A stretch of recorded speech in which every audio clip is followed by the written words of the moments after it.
हम अपनी सफाई पेश करने को तैयार हैं और करेंगे इंशाअल्लाह।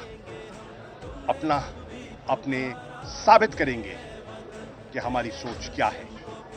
हम मुहिब्बे वतन थे, हैं और इंशाअल्लाह मरते दम तक रहेंगे। दोस्तों, बहादुर शाह महमूद कुरैशी की रिहाई ने तहरीक इंसाफ के चाहने वालों को खुश कर दिया। 70 साल बहादुर शाह महमूद कुरैशी ने यह साबित कर दिया है कि वो वाकई बहादुर और इमरान खान के मुखलिस दोस्त हैं, वरना 10 माह से ज्यादा जेल शायद इनके हौसले तोड़ देती। दोस्तों, जो वफादार होते हैं, जेल इनके हौसले नहीं तोड़ सकती, बल्कि इनके हौसले पहले से ज्यादा बुलंद हो जाते हैं। इसी वजह से शाह महमूद कुरैशी का शुमार तहरीक इंसाफ के अहम तरीन रहनुमाओं में किया जाता है, क्योंकि इन्होंने अपने ऊपर शदीद जुल्म बर्दाश्त किए, लेकिन अपने अजीम लीडर इमरान खान के खिलाफ झूठी गवाही नहीं की। अगर ये भी दीगर लोटों की तरह डील कर लेते तो इन्हें कब की रिहाई मिल जाती। लेकिन इस बहादुर बूढ़े शेर ने सारे बेजमीर लोटों को पैगाम देते हुए कहा कि ओल्ड एज होने के बावजूद अपने लीडर के वफादार हैं।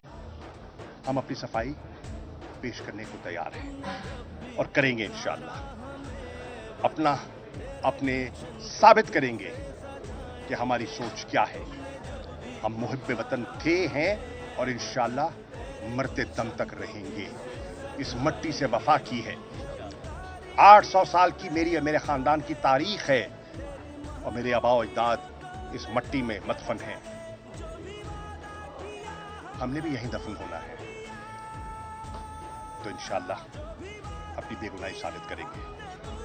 दूसरी बात जो मैं आज करना चाहता हूं वो है, लोग उंगलियां उठा रहे हैं, ये सिर्फ इमरान खान और शाह महमूद कुरैशी से इंतकाम के अलावा और कुछ भी नहीं। जिस तरह लोग इमरान खान से मोहब्बत करते हैं, उसी तरह पूरा पाकिस्तान जानता है ये झूठा साइफर केस सिर्फ इमरान खान जैसे बड़े लीडर को बदनाम करने की साजिश है। आज मेरी साथी जज जस्टिस समन रिफत ने भी इमरान खान को बाइज्जत बरी करने का मेरे साथ फैसला कर लिया है। इंशाअल्लाह कल इमरान खान जमान पार्क में अपने चाहने वालों के दरमियान होंगे। दोस्तों, इस हवाले से अपनी राय का इजहार कमेंट सेक्शन में दें। वीडियो अच्छी लगे तो लाइक करें और इस चैनल को सब्सक्राइब करें।